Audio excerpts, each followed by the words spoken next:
Hello learners, welcome to the second video from School Bag. In this chapter, we will discuss about microorganisms which are also called microbes. In this video, which is the first part of the chapter, we will discuss how microbes are friends to us in many ways. So let's start unpacking the cool bag.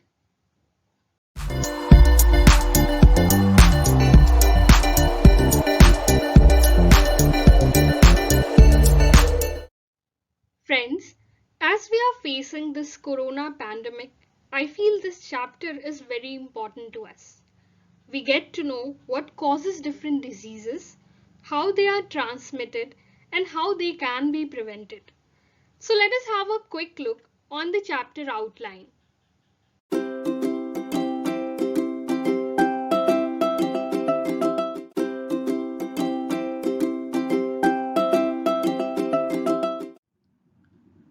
We will start with what is a microorganism.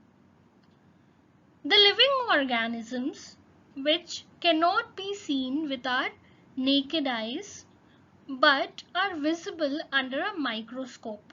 Some of them are also visible under a magnifying glass and they are of the size of around 1 micrometer, which is of the order of 10 to the power minus 6 meter. These organisms are called microorganisms. They can live in air, water, soil, and also inside different organisms like animals and human beings. In your NCERT book, we have two activities which are discussed. The first is taking a bread, moistening the bread or taking it under the rainy season. Normally what we find is we see grayish white patches which get developed on the surface of a moist bread or the bread which we use in rainy season. If you see this under a microscope or a magnifying glass, you will see that there are black moles. You can see in this diagram, I am talking about these black moles which resemble a matchstick. Normally the head of the matchstick, you see the phosphorus which is there. It is very similar to that matchstick. These moles are your fungi, which is a kind of microorganism. We will pronounce it as fungi. It is the American pronunciation of this word. You will also find many people pronouncing them as fungi.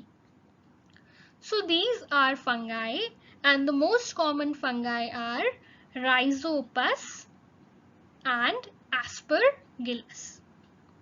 So Rhizopus and Aspergillus are the most common fungi which we see as bread moles.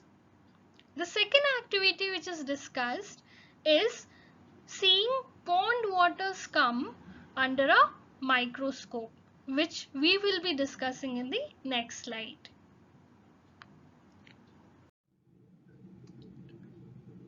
There are many macroscopic organisms present under pond water. Organisms like larvae, shrimps, and other crustaceans are present in pond water. Now, what are crustaceans? These are those aquatic organisms which have exoskeleton. By exoskeleton, I mean external skeleton which provide support and protection to them. For example, shells. You must have seen snails having shells on them. So those shells are examples of exoskeleton. So crustaceans are basically organisms which have exoskeleton, like you have prawns, you have snails, crabs, lobsters, etc. I have a video which shows how does a pond water look like under a microscope. So let's see this video.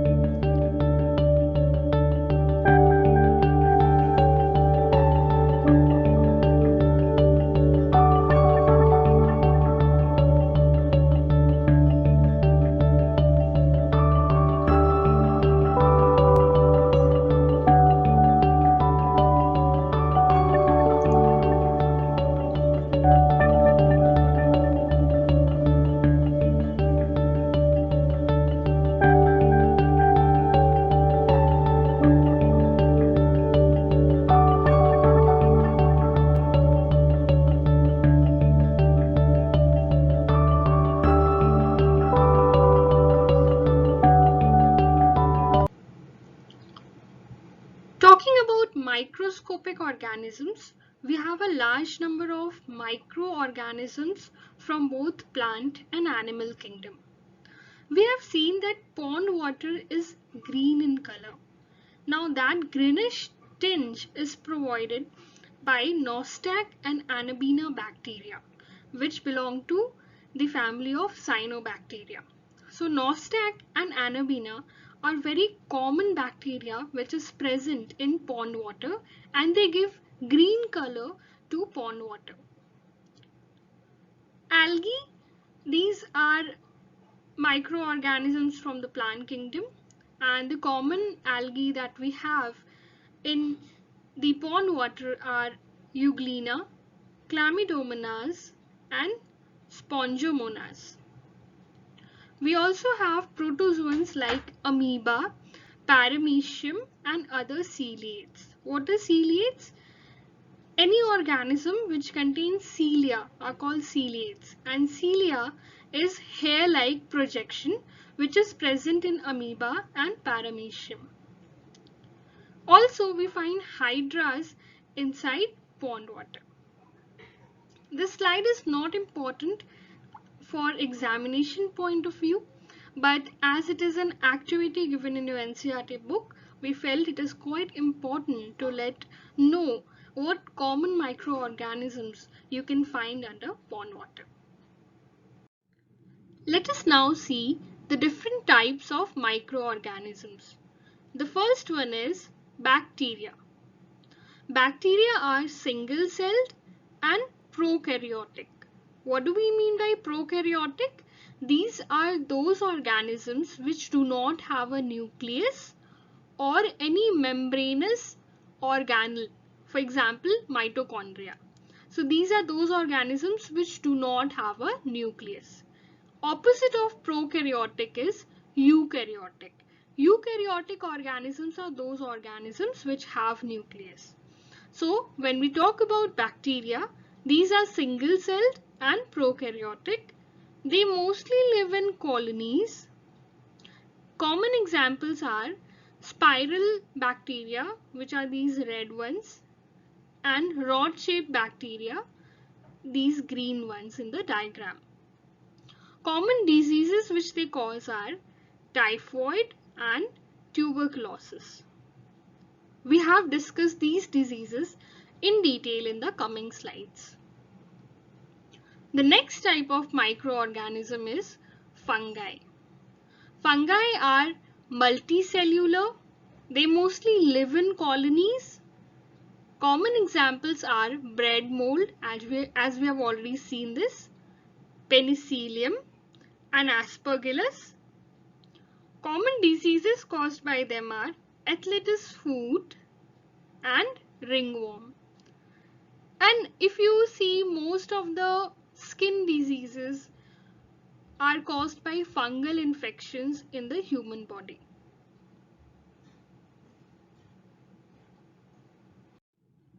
The third type of microorganisms are protozoa. A singular protozoa is called protozoan. These are single-celled and eukaryotic. They can live alone. They normally do not form colonies. Common examples of protozoa are amoeba and paramecium. We already talked about these ciliates. And common diseases caused by protozoans are dysentery and malaria. Let's come to the fourth type of microorganism, which are algae. These can be either single-celled or multicellular, and these are eukaryotic. They mostly live in groups. These are considered to be microorganisms belonging to the plant kingdom because they can photosynthesize their own food. Common examples of microorganisms which come under algae are Chlamydomonas and Spirogyra. These are very common examples of algae. You should remember these names. Common diseases caused by them are shellfish poisoning and fish poisoning. So these are basically diseases that kill fishes and shellfishes in water bodies. Let us now discuss about viruses. We have kept these microorganisms separately because unlike other four kinds of microorganisms, they reproduce inside the host cells. That is, cells of the host animals.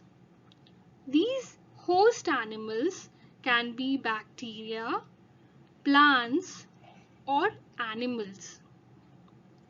They are the smallest of all the microbes. A virus is made up of a genetic material, which is either DNA or RNA, and they are surrounded by a protective coat called capsid.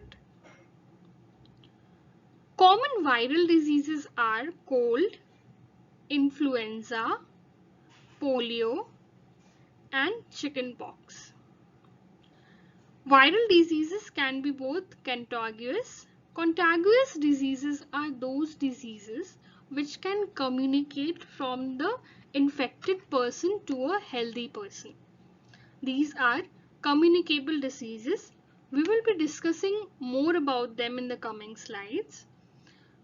Others are non-contagious diseases, which are the ones which cannot be transmitted from an infected person to a healthy person. Now, we all have heard about the coronavirus pandemic. Coronavirus is, as the name suggests, is a virus and it is a contagious disease because it can transmit from one infected person to another healthy person. You all have heard very commonly this hashtag break the chain, right? This is because of the fact that coronavirus is contagious. As the name of the chapter suggests, microorganisms, friends and foe, microorganisms can be both friends and enemies to us. In this video, we will be discussing friendly microorganisms.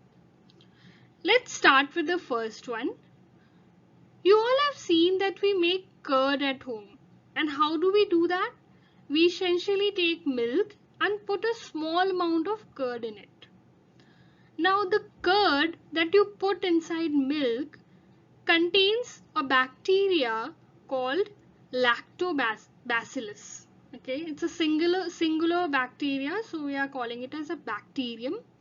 So the bacterium lactobacillus, it multiplies in milk and converts it into curd. This is how the curd formation takes place. Without this lactobacillus bacteria, suppose you just keep the milk, will it convert to curd? No, it won't convert to curd on its own. You need to put a small amount of curd into it. The second thing is, any bakery product, be it bread, pastry or cake, we use yeast for making them. Yeast reproduces rapidly and it produces carbon dioxide during respiration. And bubbles of this carbon dioxide gas raises the dough and increases its volume. And this is important to make these bakery products fluffy and soft. The second use of friendly microorganisms is in the commercial use. Now, large-scale production of alcohol and wine is done using yeast. You all have heard that we use wheat, barley, juices, any kind of fruit juice or rice in making alcohol. But how are these wheat, barley, fruit juices and rice converted to alcohol? So these are all those substances which have Rich composition of carbohydrates. Wheat is rich in carbohydrates, barley is rich in carbohydrates, juices, rice, they are rich in carbohydrates. And these carbohydrates, they have natural sugars in them. So the natural sugars which are present in these cereals and juices are converted to alcohol using yeast. And this process of conversion of sugar into alcohol by the action of yeast is called fermentation. This is very important. What is fermentation? It is the process of conversion of sugar into alcohol using yeast. And this fermentation process is used in making alcohol and wine. The third application of friendly microorganisms is medicinal use of microbes. Bacteria and fungi are used to make medicines called antibiotics. These are the medicines that kill disease-causing microorganisms, which are also called pathogens. You must have heard of these medicines: erythromycin, streptomycin, and tetracycline. These are very common antibiotics that we use. One thing to remember is we do not use antibiotics against viral diseases because these are not effective against them. The fourth application of friendly microbes are vaccines. So what are vaccines basically? These are dead or weakened microbes that are introduced in the body to produce antibodies to fight the disease-causing microorganisms. So we all have taken vaccines against diseases like smallpox, tuberculosis. So what happens is, if you have taken vaccines during your childhood, so the antibodies that these vaccines produced, they remain in the body and we are protected from the disease causing microbes. So what are vaccines? These are dead and weakened microbes that are introduced in the body to produce antibodies which fight the pathogens or the disease causing microorganisms. The next application of friendly microorganism is increasing soil fertility. We will be discussing about this process in the second part of this chapter, where we will talk about nitrogen fixation. But here, let's just brief upon this.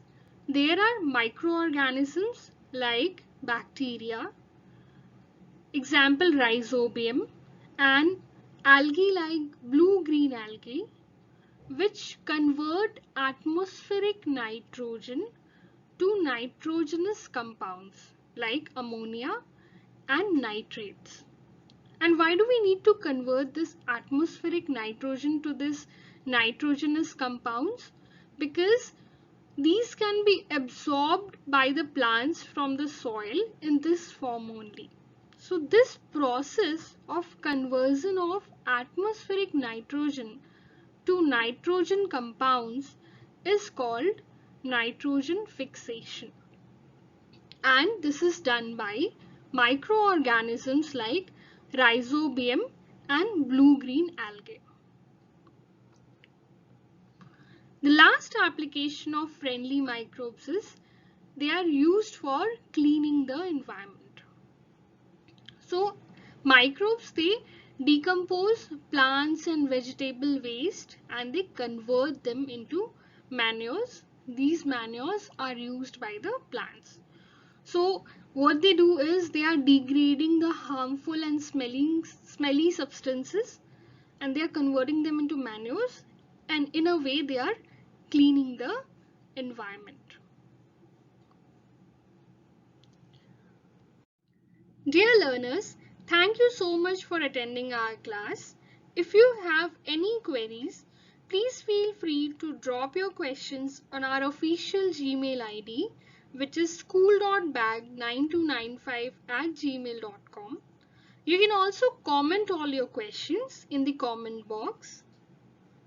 Also, please like our official Instagram page, which is school.bag9295, to get prior notifications on our upcoming videos and handy tips and tricks that would help you in your studies. Thank you.